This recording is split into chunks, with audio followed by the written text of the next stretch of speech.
Eu já convido aqui o pastor Geraldo, já para estar trazendo a palavra para a nossa noite. Pode ficar sentadinho aí. Vamos só orar para abençoar o servo do Senhor e Deus fluir nas nossas vidas, em nome do Senhor Jesus. Final de campanha, todo mundo alegre, todo mundo feliz. E vamos receber agora do melhor do Senhor, que é a palavra diretamente do trono do Senhor, em nome do Senhor Jesus. Estenda a mão para abençoar o servo do Senhor. Senhor nosso Deus, nosso Pai, Deus de poder, Deus, eu venho apresentar, Pai, o teu filho, o teu servo nessa noite, Pai. Oh, Papai querido, que ele seja um canal de bênção, que o Senhor Deus venha falar, Senhor Jesus, através da sua santa palavra, Pai, através do teu filho, do teu servo. Abra nossas mentes, abra o nosso coração, para que nós podemos ouvir e aprender, Pai, em nome do Senhor Jesus. Desde já que o Senhor venha abençoar o seu ministério, abençoe seus filhos, abençoe seus negócios, abençoe seu ministério, em nome do Senhor Jesus. Oh, Papai querido, fale conosco, Pai, fale conosco nesse final de campanha, Pai, de 21 dias de oração e jejum, porque nós cremos, Pai, na do Senhor, em nome do Senhor Jesus, e receba a unção do Senhor Jesus. Deus te abençoe, pastor, em nome do Senhor Jesus. Deus abençoe a todos. Amém, Jesus. Amém. Amém, queridos, a graça e a paz do Senhor Jesus. Amém? Estou feliz em retornar aqui. Acho que é a terceira vez que eu venho aqui com vocês hoje. Depois viemos dar uma palavra para casais, e ficou muito marcado esse carinho de vocês. Trago aqui um abraço da minha esposa. Ela estava vindo, mas de repente surgiu uma despedida lá na igreja, no Jardim Planalto. O irmão vai viajar e ela resolveu fazer uma homenagem à irmã que vai com o esposo, e mudou de ideia. Aí de manhã ela pregou lá e vinha comigo, mudou de ideia. E eu estou aqui só, tá bom? Mas ela mandou um abraço para vocês, e ela tem um carinho muito grande por vocês. E quero agradecer pela oportunidade de estar aqui. Espero que o Senhor possa falar ao coração de vocês. Sinceramente, desde quando recebi o convite para estar aqui, eu passei a semana preparando uma palavra, e está aqui no meu tablet, mas não sei o porquê que eu fechei o tablet e resolvi. Espero que seja o Senhor me dando uma nova direção para uma palavra específica para vocês. Amém? Eu vou até adiantar, eu ia ministrar 1 Crônicas, capítulo 7, versículo 14. Estava preparado, mas confesso que mudei de opinião durante esse dia, e espero que seja o Senhor, porque se for Ele, é melhor eu falar o que Ele está me direcionando aqui do que o que eu ia falar. Amém? Abra sua Bíblia comigo, por favor, para o Evangelho de Marcos. Marcos, no capítulo 10. E eu quero compartilhar com vocês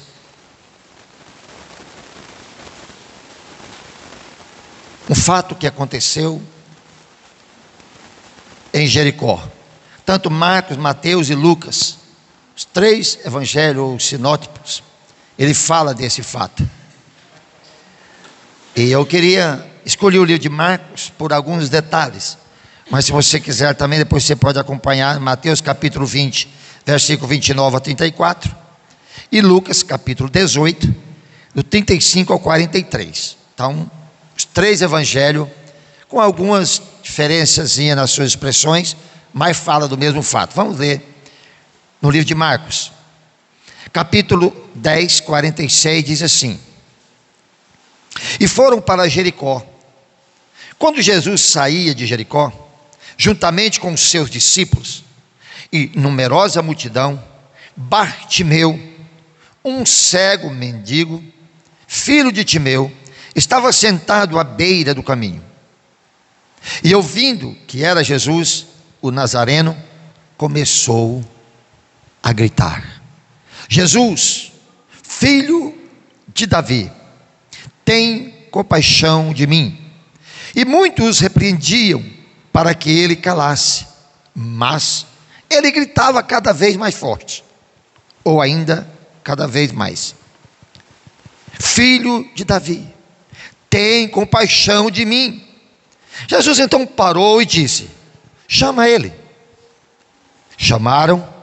Então o cego, dizendo-lhe: coragem, levanta-te, porque ele está chamando você. Atirando a capa para o lado, o cego levantou-se com um salto e foi até onde estava Jesus, que ele perguntou: o que queres que eu lhe faça? O cego respondeu: mestre, que eu possa ver de novo.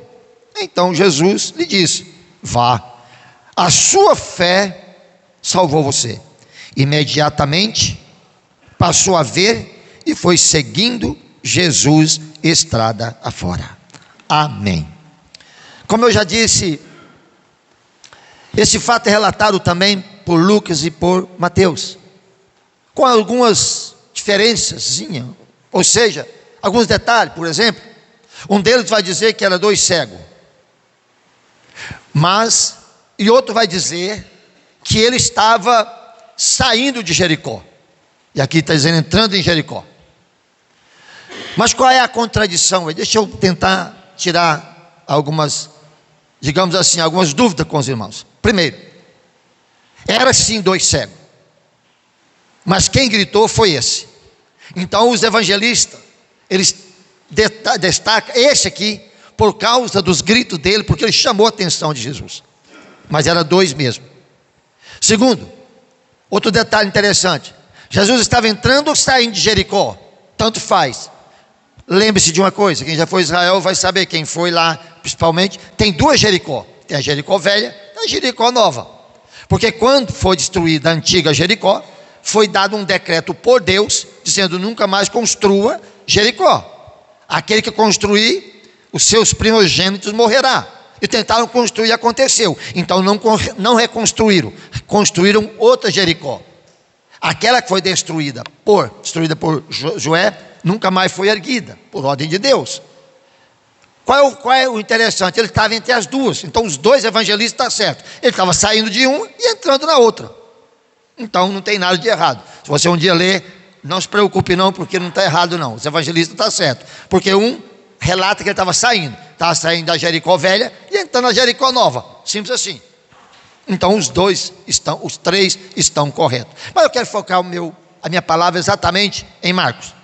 Aqui conta a história desse homem que estava lá. A Bíblia não chama ele, ninguém sabe o nome dele. Você está olhando e fala: pastor, o nome dele é Bartimeu.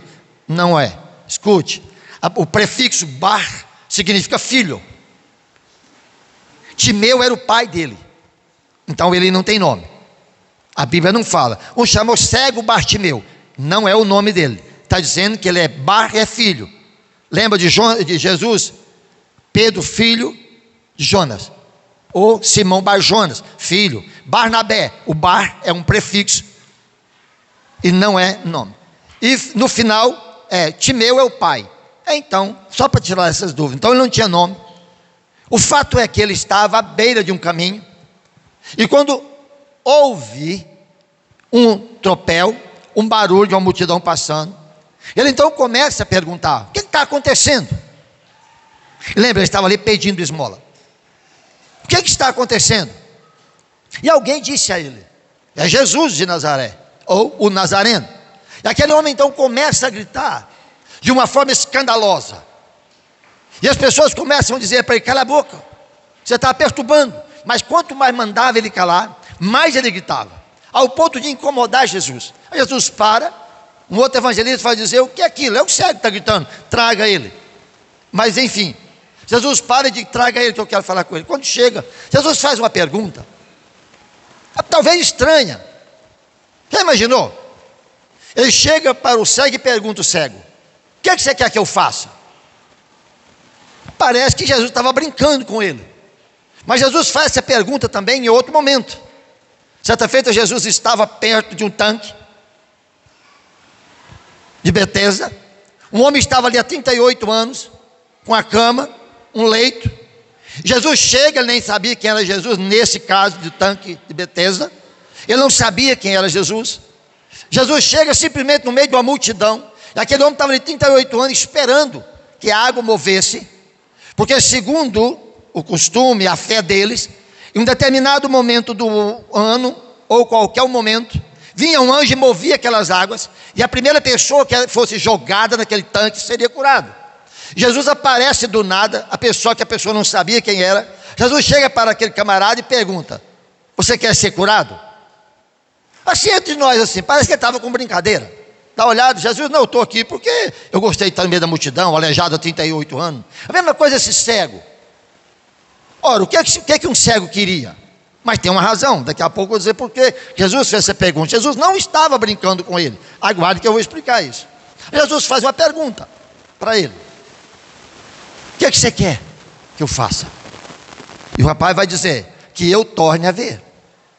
Isso significa para nós alguma coisa? Significa que aquele camarada já tinha visto antes. Ele não era um cego de nascença, como está em João capítulo 9. Aquele era cego de nascença. Lá também os discípulos fazem uma pergunta meio que estranha para Jesus. Olha para um cego de nascença e fala: Senhor, quem pecou? Foi ele ou foi seus pais? Ele, como se o cara era de nascença, não podia pecar. E Jesus então vai responder: nem ele e nem os seus pais. Mas tem uma razão dessas perguntas. Não é uma pergunta solta. Agora ele faz essa pergunta para Jesus. Senhor, Jesus faz a pergunta para ele: desculpa, o que é que você quer que eu faça? Que eu torne a ver. Aí Jesus disse: então veja. Lucas vai dizer exatamente: então veja. E de imediatamente ele viu. Ele viu, começou a glorificar a Deus e seguiu a Jesus. E aqui tem algumas verdades que eu gostaria de pensar com vocês dentro dessa história. Primeiro, aquele camarada estava onde? Diga comigo: à beira do caminho. Diga: à beira do caminho. Veja a semelhança dele com o apóstolo Paulo. No livro de Atos, no capítulo 8, ou capítulo 9, você vai ver a história de Paulo. A Bíblia diz que Paulo saiu para perseguir aqueles do caminho. Só que Paulo estava a caminho para perseguir os do caminho. Só que o caminho lá em Atos capítulo 9 é um caminho com C maiúsculo. Ou seja, Paulo estava a caminho de Damasco para perseguir quem estava no caminho, que era Cristo. Agora esse aqui estava à beira do caminho, mas não conhecia o caminho. Agora ouça o que quer dizer. Primeira coisa que eu aprendo aqui: é importante estar à beira do caminho? Mas não é o suficiente. Quem fica à beira do caminho sempre pode andar mendigando. Ele saiu da beira aqui do caminho e agora foi para o caminho. Quem é caminho? Quem é o caminho? Jesus disse: eu sou o caminho, a verdade e a vida. Quando ele ouve e descobre que era Jesus, ele não quis mais ficar à beira do caminho.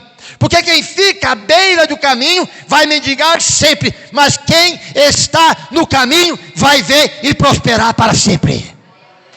Quem está entendendo? É diferente. A outra semelhança dele com Paulo: Paulo precisou se ficar cego para conhecer o verdadeiro caminho. Esse aqui também ficou cego para depois encontrar o verdadeiro caminho, que é Cristo. É a semelhança. A primeira coisa que eu entendo: não basta ficar à beira do caminho, é necessário estar no caminho. Diga para o irmão que está do teu lado: não fica à beira do caminho. Diga: não fica andando a caminho. Diga: mas anda no caminho. Você está entendendo quem é o caminho? Cristo. A outra coisa maravilhosa que eu entendo aqui: ouça aqui. Aquele homem insistiu gritando. Aqui fala de perseverança. Ele começou a gritar e as pessoas mandaram ele calar a boca. Irmão, nós estamos vivendo um tempo de lacração. Em todos os aspectos. É época da lacração. Quando alguém não lhe agrada, ou quando não agrada da gente, ele começa a nos lacrar. No mundo espiritual não é diferente. Existem pessoas querendo lacrar a nossa fé. E as pessoas começam a gritar, começam a falar com aquele cego: calha-se a boca, você está perturbando o mestre. Mas ele continua gritando: Jesus, filho de Davi, tem misericórdia de mim. Isso é fé. Deixa eu te dar um recado: não aceita ninguém lacrar a sua fé em Jesus. Então, um fato interessante na história de Jairo. Jairo era um príncipe da sinagoga. Ele foi à procura de Jesus, porque a sua filha, com 12 anos, estava enferma. Jesus tinha chegado do outro lado do mar. A multidão o cercou. Mas chega um homem, um príncipe da sinagoga. O príncipe da sinagoga seria, digamos assim, um bispo, que tomava conta de várias sinagogas. E aquele homem chega para Jesus e diz: Senhor, vamos à minha casa, que a minha filha está morta. E aí Jesus sai com ele. No caminho acontece aquilo que os irmãos já conhecem: um milagre. Uma mulher toca nele e é curada também, com 12 anos, com fluxo de sangue. Mas quando Jesus está conversando com aquela mulher, chega alguém da casa de Jairo. Alguém lembra o que alguém trouxe? Qual a notícia? Alguém falou o quê? Alguém lembra? Ele disse: a tua filha está morta. Era verdade ou não? Era ou não? Sim, a menina tinha morrido. Então qual era o problema? Mas Jesus olha para Jairo e diz para ele: não temas, crê somente. E Jairo ficou quieto. Mas ali havia alguém da casa de Jairo. A questão não era dizer que a menina tinha morrido. A questão foi o final da frase. Sabe qual era o final da frase? A mesma aqui. Aqui o rapaz estava gritando e ele estava dizendo: não incomode mais o mestre. Você está gritando. Alguém chega da casa de Jairo e diz: a tua filha morreu, não incomode mais o mestre. A questão não era se a menina estava morta, e não é se ele estava cego. A questão era: não incomode mais o mestre. Isso é lacração da fé. Olha aqui para mim. Não permita que nada lacre a sua fé. Aquele homem, ele não tinha visão, ele não enxergava, mas ele tinha ouvido de erudito. Quando alguém passou, ele ouviu e disse: quem é? E provavelmente ele já havia ouvido a respeito de Jesus. Porque quando fala Jesus o Nazareno, ele começa a gritar. Então ele já tinha ouvido falar de Jesus. Quem já foi a Israel sabe que de Jericó a região de Jesus é longe. A região da Galileia, da Judeia, é acima do mar da Galileia. Jericó é lá do outro lado, perto do Mar Morto. Você sabe quantas vezes Jesus passou em Jericó? Alguém sabe? Uma única vez. A Bíblia registra só este momento e mais nenhum. Ele faz esse milagre, depois ele encontra com Zaqueu e não volta mais. E aqui eu aprendo a verdade com esse homem, a sua perseverança. Primeiro, ele tinha um ouvido de erudito. Ele não via, mas ouvia. Ele não ouvia, mas tinha fé. Porque a fé vem pelo ouvir. Não é por ver, é pelo ouvir. Ele não enxergava, mas tinha ouvido de Jesus.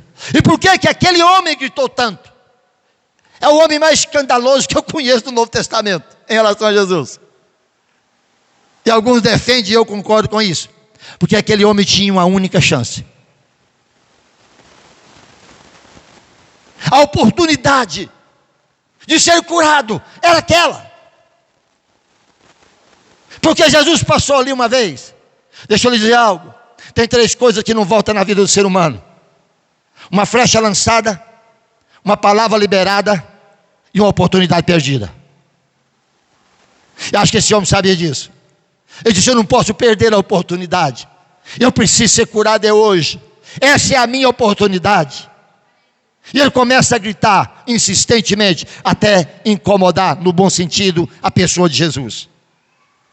Jesus conta a história Tinha um juiz que não obedecia a ninguém, mas uma viúva, não temia a Deus e não obedecia o homem, mas uma viúva o incomodou, até que ele repartiu e deu o direito àquela mulher. Jesus disse: seja perseverante na fé e na oração. Então aquele homem, ele precisava aproveitar a oportunidade. Ele não podia abrir mão daquela oportunidade. É outra coisa interessante que eu aprendo nesse texto. A fé vem pelo ouvir, mas alguém tem que falar. Quando ele pergunta o que está acontecendo, alguém vai responder o quê? É Jesus de Nazareno. Deixa eu falar uma coisa para você. Os teus amigos, os teus vizinhos estão olhando para a tua vida, está perguntando o que de bom que você tem, porque você tem incomodado essas pessoas com o seu procedimento. A sua fé tem incomodado as pessoas. E no momento que perguntar, diga só uma coisa: é Jesus de Nazaré que mudou a minha vida. Porque a fé vem pelo ouvir. Bem-aventurados são aqueles, disse Paulo, que pregam o Evangelho. Ele vai dizer em capítulo 10 de Romanos, versículo 17: porque a fé vem pelo ouvir, e ouvir de Cristo. Então eu quero desafiar você a transformar a vida de cegos que anda perto de você, com a simples coisa: anuncie Jesus, porque quem faz o milagre é Cristo, mas tem quem prega é nós. É nós anunciamos Cristo, e Ele faz o milagre. Aquele homem começa a gritar. Aquele homem começa a gritar, mas alguém vai dizer para ele: é Jesus. É outra coisa interessante que eu aprendo aqui. Ele olha, para, Jesus volta, o olhar para ele e traga ele aqui. Quando chega lá, esse homem ensina muito. Alguém chega, presta atenção, mantenha sua Bíblia aberta, veja o que ele faz. Agora, ele disse: chegando ao cego, chamaram o cego, dizendo-lhe: o quê? Coragem. Aquele homem era cego, mas precisava de coragem. E ele disse: levanta-te, porque ele te chama. E aquele tomou uma decisão maravilhosa. A Bíblia diz que de um salto ele se pôs de pé. O cara não enxergava, mas tinha um preparo físico bom, meu irmão, porque quando falou já bateu de pé. Às vezes Deus está nos chamando e a gente diz: deixa para depois. E Deus está dizendo: não, se eu estou lhe chamando é hoje, é agora. Nessa mesma rota, Jesus vai saindo. Logo na frente tem um baixinho que corre na frente de Jesus. Quem lembra o nome dele? Estava cantando agora há pouco, Zaqueu. Ele sobe numa árvore, porque era um pichotinho, porque ele queria ver Jesus. Também já tinha ouvido falar de Jesus, é lógico. E ele era um publicano. Ele sai e corre, sobe na árvore. Jesus chega lá, olha para ele. Quem lembra o que Jesus faz? Fala.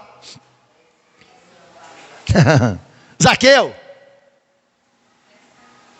aqui manda levantar, lá manda descer.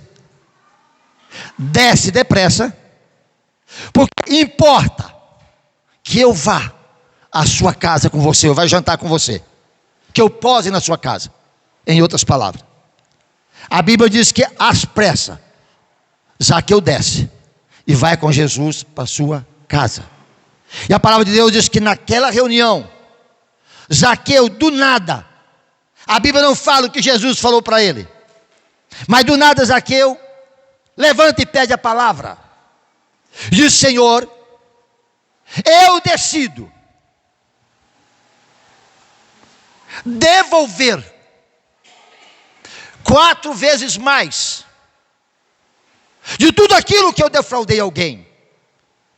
Em outras palavras, ali um homem estava se arrependendo dos seus pecados. Em outras palavras, alguém estava voltando para Deus.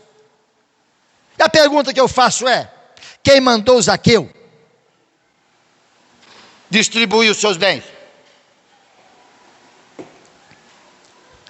A Bíblia não fala. Pelo menos não foi Jesus naquele momento. Mas Zaqueu teve um encontro com Jesus. Quem tem um encontro com Jesus sabe o que fazer para agradar ao Senhor.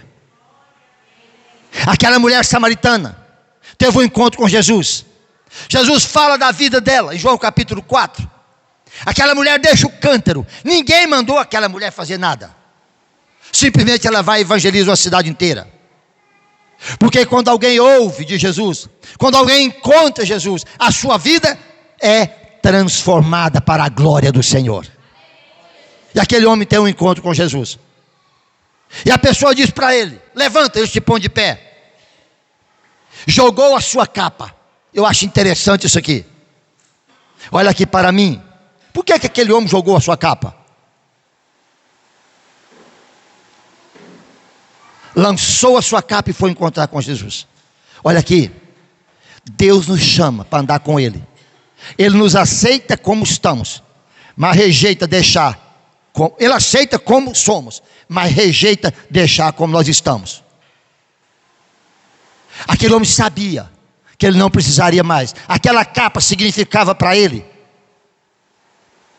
o selo da mendigança. Agora eu não preciso mais disso.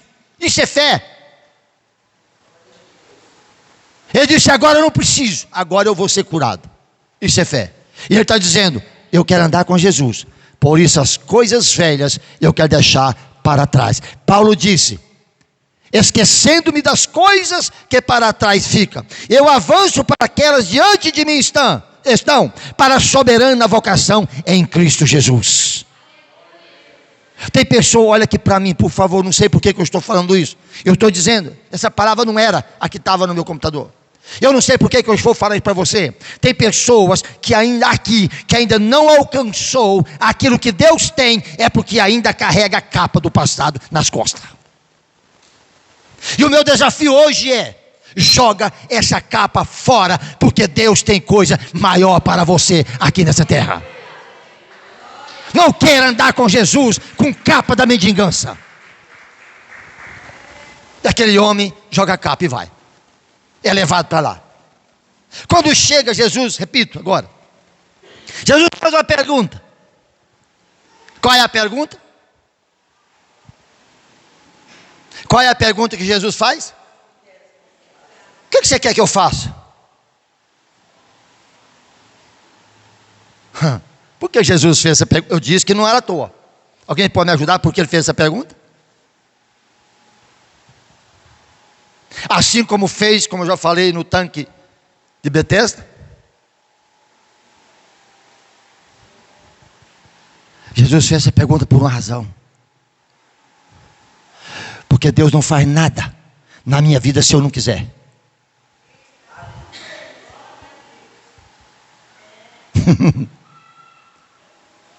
Você já ouviu aquela expressão? Seja o que Deus quiser. Deus está falando para você, não é você que decide.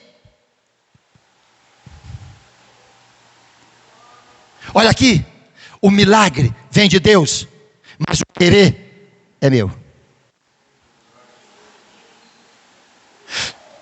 Repito, tem pessoas que têm seus pecados de estimação e falam: o dia que Deus tirar, amém. Deus está falando: eu não vou tirar, é você que tem que deixar. Se você quiser deixar os teus pecados, eu vou mudar a sua vida. Mas a decisão é sua. É por isso que Jesus faz essa pergunta. Jesus não está fazendo uma pergunta no vão. Não. Jesus está olhando para mim e está me perguntando: Geraldo, o que você quer da sua vida? Eu vou olhar e dizer: Senhor, isso aqui é o mais importante para mim. E Deus vai olhar e vai dizer para mim: pois bem, essa é a minha vontade ou não é? Porque Deus não faz nada na minha vida se eu não quiser. Por causa de quê, pastor? Por causa do livre-arbítrio. Porque eu escolho o que eu quero da minha vida. Ah, foi Deus que fez isso. Deus está dizendo: não, foi eu não. Você que escolheu. Agora, se você escolher, eu vou examinar. Se for o melhor, eu vou lhe dar. Porque João vai dizer, o primeiro Jesus vai dizer: tudo é possível aquele que crê. não é verdade? Mas João depois vai dizer que ele nos responde segundo a sua vontade. O desejo é humano, meu. É por isso que ele olha para o cego e disse: o quê?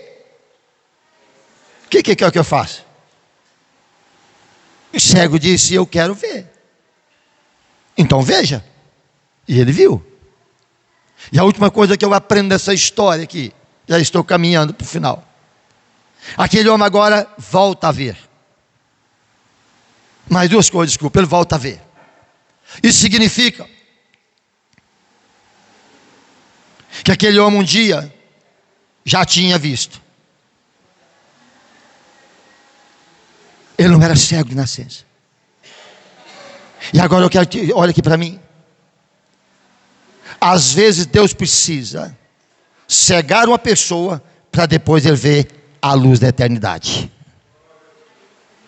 Você observou no texto que Jesus não disse que ele, Marcos não está dizendo que ele voltou a ver. O que é que Jesus diz para ele? A tua fé não foi cura, foi salvação. Jesus não disse a tua fé te curou, mas Jesus disse a tua fé te... Por que Deus permitiu que aquele camarada ficasse cego então? Porque queria que ele não só restituísse a visão física, mas que ele tivesse a vida eterna. Porque mais importante do que os milagres que Deus faz na minha vida nessa terra, é o milagre da salvação, é a vida eterna. E aqui está dizendo, a tua fé te salvou. A mesma coisa que fez com a mulher, lá, no fluxo de sangue que eu já citei aqui. A tua fé te salvou.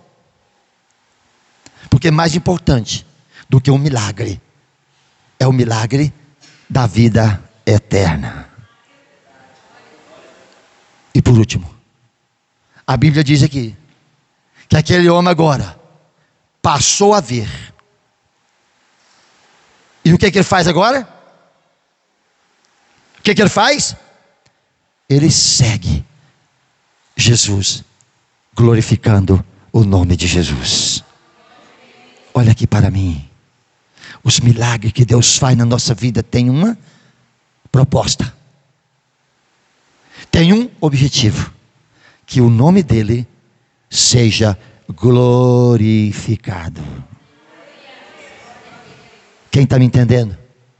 Aquele homem agora não está à beira de um caminho.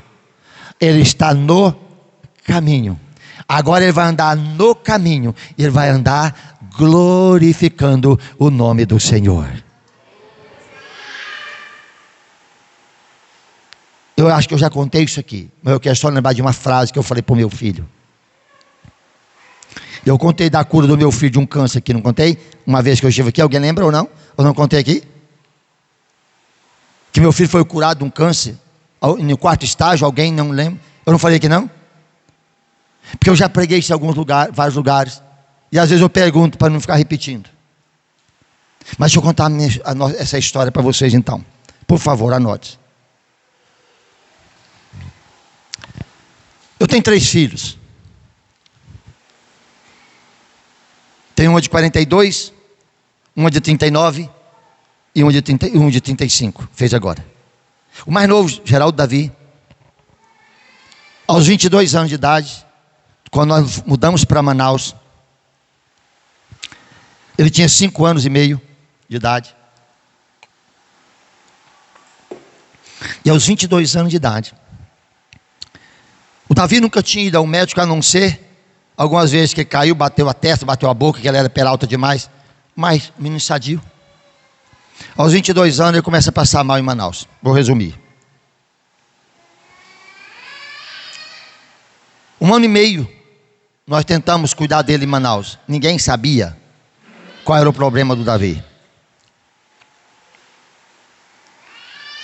E ele é filho da promessa. Vou abrir um parênteses aqui para voltar um pouco, para depois você entender por quê. Nós tínhamos 2 filhas. Eu e minha esposa nova, na época, com 20 anos, 21 anos, já tinha 2 filhas. Ela casou com 16. E nós íamos parar com as duas filhas. Mas um dia eu conversando com ela, e eu disse que eu gostaria de ter um filho homem. Mas só que ela não podia continuar tomando medicamento para evitar filho. Foi, e o médico disse, olha, ela tem que fazer a cauterização e ela não pode continuar tomando não, porque está dando problema. Então nós decidimos que ela ia operar com as duas filhas. Mas um dia fui para a escola dominical, quando eu voltei, ela disse, olha, eu estava orando, e Deus falou no meu coração, que vai nos dar um filho homem. Porque ela disse, se nós experimentar e vir outra mulher, disse, para mim não tem problema também. Mas quando nós fomos para a escola dominical, eu fui para a escola, ela ficou em casa, eu cheguei, ela disse, Deus falou comigo, Ele vai nos dar um filho homem. E é para colocar o nome Davi, homem segundo o coração de Deus. E a gente não sabia, novo convertido ainda. Falei, então pronto. E o Davi veio. Aos 22 anos de idade, Davi parece doente. Durante 1 ano e meio em Manaus, eu tentei, levava vários médicos, só bateria de exame particular, parece que foi a 6, fora os outros exames, não dava nada. E o menino cada vez pior.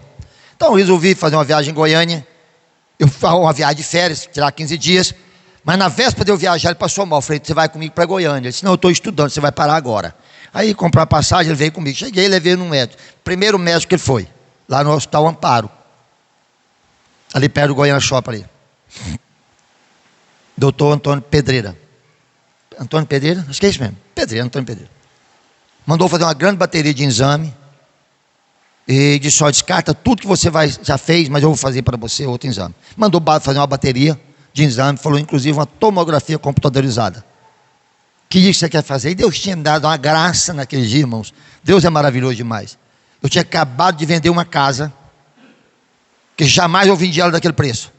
E eu vim para Goiânia com esse dinheiro para voltar para construir outra. E eu estava com esse dinheiro. Então, foi exatamente nesse contexto. Aí quando o médico olhou, fevereiro de 2012, no carnaval.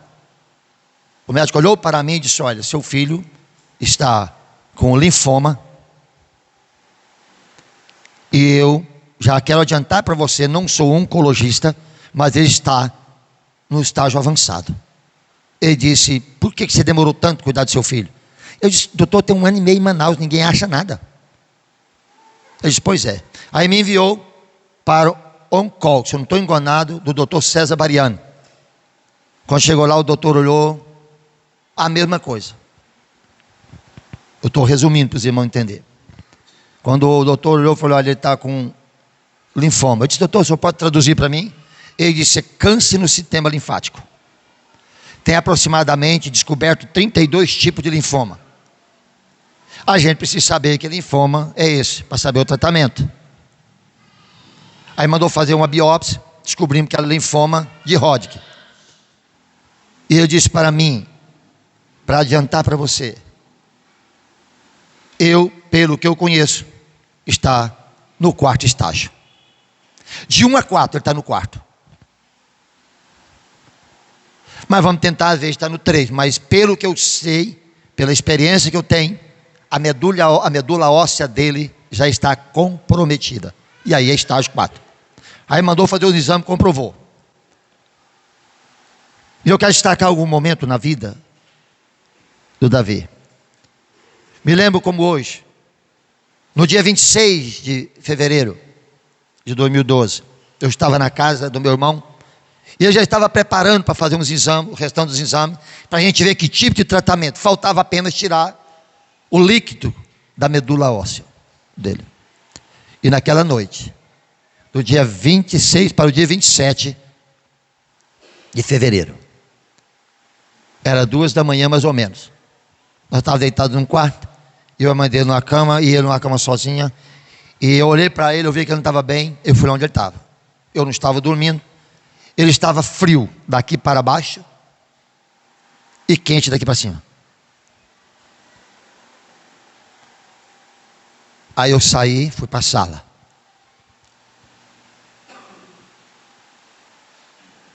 dobrei o meu joelho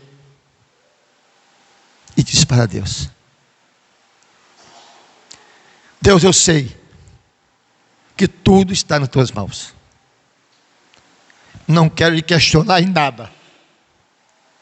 Tanto eu e a minha família te pertence, inclusive o Davi. Mas eu só não estou entendendo uma coisa. O senhor não precisa me explicar nada. Eu não estou entendendo. Porque um dia o senhor disse que eu ia ter um filho. E ele ia ser a minha continuidade. E agora o meu filho está morto, morrendo. Por que eu falei isso?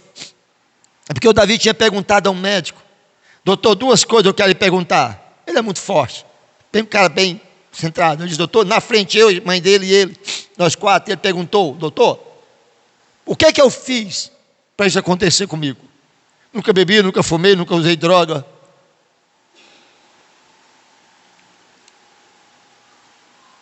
E a outra pergunta disse o doutor César: tem cura? O doutor disse a ele: olha, quanto o que você fez, você não fez nada. Linfoma ninguém explica. É a inversão do sistema linfático. Quando as células brancas consomem as células vermelhas. Simples assim. E a medula óssea tem que produzir célula. Quanto à cura, ele olhou para nós e para o meu filho e disse: é o que nós vamos tentar. Eu estou falando de um dos melhores oncologistas que tem em Goiânia, tá? Procura saber, doutor César Mariani. Ali, setor, acho que Marista, o sul ali, Nova Suíça. Não, esqueci agora. E o Davi um dia chegou para mim: pai, eu queria te pedir uma coisa. Se eu morrer, eu quero ser sepultado em Manaus, porque o meu coração está lá. E naquela noite, eu via ele cada dia pior, e no meu coração, o Davi estava morto. E a minha pergunta era: como eu vou levar meu filho morto? Eu já fui muitas vezes com ele daqui para Manaus, sentado ao lado dele. A gente via, voltava, trabalho, às vezes ele vinha. Como que eu vou levar meu filho morto? Como eu vou chegar em Manaus, carregando o caixão dele? Como vai ser? Aí quando eu cheguei lá na sala, eu falei para Deus: Deus, eu só queria entender. Porque o Senhor disse que o Davi ia ser a minha continuidade. Homem segundo o seu coração. O nome dele é Geraldo Davi, mas só é conhecido como Davi. E eu ouvi a voz de Deus, muito nítida na minha vida. Não sei se você acredita no que eu vou te dizer. Eu ouvi uma voz muito clara no meu ouvido: Geraldo, há quanto tempo você me serve? Você anda comigo? Eu disse: tem uns 22 anos, 23 anos. Naquela época tinha uns 20 anos, 22. Ele disse: algum dia eu já lhe abandonei? Como eu vou saber? Pelo menos que eu saiba, não. E por que eu faria isso agora? Eu disse: não sei. Mas você sabe por que Deus falou isso comigo? Porque eu estava naquele momento em que parece que eu não achava nada para segurar. Não sei se você já passou em algum momento na vida assim. Você olha para um lado e para outro. E você busca uma resposta. Você não tem onde segurar e não tem resposta. E parece que tudo do seu lado vai dar errado. Não é aquilo que você quer ou precisa. Eu falei isso para Deus: Deus, é porque eu estou desamparado. Não sinto. As pessoas estão do meu lado, mas eu me sinto sozinho. Eu estava com dinheiro na conta para pagar tudo que fosse necessário. Mas parece que aquilo não servia para mim. Eu via que nada daquilo resolvia o meu problema. E eu me senti assim. Aí Deus disse para mim: Eu já lhe abandonei algum dia? Eu disse que eu saiba, não. Ele disse, então é o seguinte, deixa eu lhe dizer. Levante, se põe de pé. Leva o teu filho ao monte do sacrifício. E assim como Isaque voltou vivo com Abraão, teu filho voltará vivo com você para Manaus. Com esta palavra,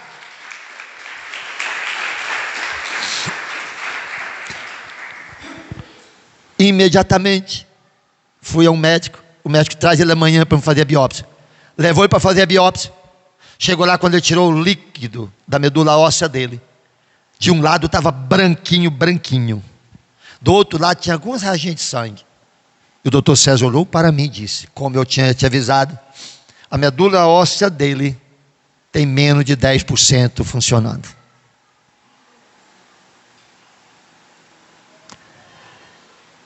Eu disse, e agora, doutor? Ele disse, tem duas coisas a fazer. Esperar o resultado da primeira quimioterapia para ver como é que a medula óssea dele vai reagir. Se não, só transplante de medula óssea. E é quase de 1 milhão para 1. E disse para mim, só tem uma maneira. É quando vocês podem ter mais filhos? Não. Porque quando um filho nasce, eu estou até dizendo, é muito interessante, você jovem. Se você for ter filho, é bom você pensar nisso. Na hora que o filho nasce, corta o cordão umbilical.